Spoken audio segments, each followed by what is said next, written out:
Well, all session, we have seen the House Republican majority put corporate special interests ahead of Minnesotans. The effort we want to talk about today, which is their effort to gut Minnesota's campaign finance laws and open the floodgates to donations from special interests, is perhaps the worst example.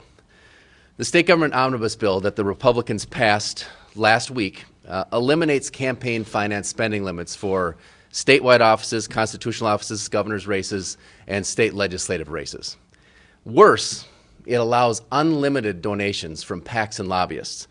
So legislative candidates can essentially bankroll their entire campaign by PACs and lobbyists who are here at the state capitol every day trying to influence the process. These well-connected insiders, their influence, I think people would all agree, is already enough. And if you need any more proof of that, I would point you to two things. I'd point you to the Republican tax bill that was passed off the floor last week as well, where the biggest winners undoubtedly, and by a huge margin, are corporate special interests and big businesses who secure billions in permanent income tax or permanent tax cuts. If you need additional evidence, I think you don't need to look any further than the Republicans' efforts to block the governor's and Democrats' initiative for oil train safety legislation. Again, it's pretty common sense that we address this issue for the 300,000 Minnesotans that live within a half a mile of railroads in this state. Yet Republicans have stood with the railroad lobby and stonewalled a serious solution this entire session. Clean elections shouldn't be a partisan issue. It certainly isn't for most Minnesotans. In fact, I would challenge any lawmaker to go out and stand in the corner of their hometown, to go and stand on the corner in downtown Minneapolis, and ask 100 people, do you think our election system needs more special interest money flowing into it? Do you think we need more corporate cash being spent on mailers and TV ads? And I think 100 times out of 100, the answer to that would be no.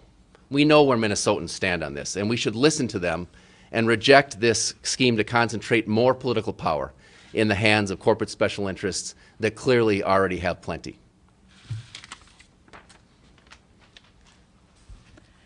Hello. I think there are three major provisions that are at play here that are worth serious discussion. The first is the House Republican proposal to eliminate the campaign refund program. This is the program that has allowed everyday Minnesotans to participate in the political system for over 20 years. The second major provision is the GOP insistence in the tax bill to allow for unlimited contributions from large donors or corporate special interests. And the third is the Republican opposition in both the House and the Senate to increase disclosure so that Minnesotans can know where their campaign spending is coming from. It's the combination of these three provisions that will drown out the voice of average Minnesotans and can have a serious long-standing impact on Minnesota and our legislature for years to come. Minnesota is a unique state. We are one of the states in the country that has the longest and strongest tradition of citizen-centered democracy. We have among the lowest average contributions to state candidates. We have a rich tradition of clean government, clean elections, and a widely shared and strong belief among the citizens of this state that they are the owners of their state government, they are the ones who are in charge, and that their state government is responsive to them. It's part of our great civic tradition. The legislation that we are seeing come forward this year is a corruption of that great tradition. In some ways, it's a perfect circle of corruption coming out of this legislature. First, we had unprecedented amounts of spending in the 2014 election, and much of that was secret, so we don't even know how much money was spent. Then we have a group of candidates elected who begin to pass legislation, as Representative Thissen talked about, that rewards those same interests for their support. Finally, with the extra money that the policy and budget priorities of that Republican caucus create for those interests, they then get rid of any of the effective limits on how much those special interests can put back into those campaigns, and the cycle continues. That is a corruption of our political system. That is something that we absolutely need to stop. It's bad enough that we've been stymied in our effort to pass legislation that would expose the secret money in politics, but to take the next step and to get rid of a system that has served the state very, very well it's unacceptable. It's outrageous. Minnesotans expect that their legislators come to St. Paul to work on their behalf and that their elected officials serve them. And this kind of self-serving legislation where legislators and politicians can improve their own chances at re-election at the expense of a system that we've been building over decades is exactly the kind of wrong-headed and self-interested politics that Minnesotans reject. And I think that it's very important that we take a strong stand against a piece of legislation that would gut Minnesota's campaign finance and anti-corruption laws. So I want to just thank all the legislators and the governor for your position today. Thank you. My name is Jim Carlson, and I represent the cities of Burnsville and Eagan. And I really don't need to say very much more other than what's already said here.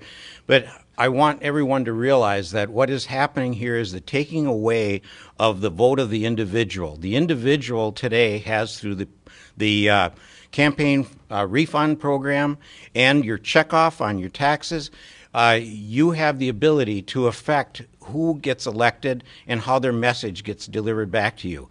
With these changes that are being proposed, they're taking away that weight of that vote that you have as the individual and putting it into the hands of someone who has very deep pockets. So I think that's bad for our future. It's bad for our good government, and in the future, it will take away the ability of the individual to make their positions known. So thank you very much for coming here, and with that, I'm going to turn it over to the governor.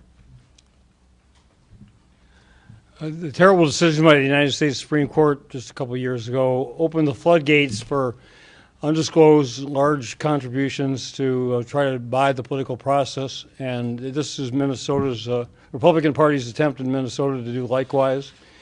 Last election, we saw in some of the pivotal House races a veritable flood of special interest literature, direct mail, and the like, to distort positions, to try to just destroy candidates, and to try to buy those elections. And in some cases, they were successful. Now they want to extend that statewide and open the floodgates still further. It's be a terrible direction for Minnesota. We have a history of strong campaign finance protections as well as campaign and election protections, and they're just out to gut every one of them for their own advantage. And I salute the legislators who are here today for their strong opposition, and I will join them in that opposition.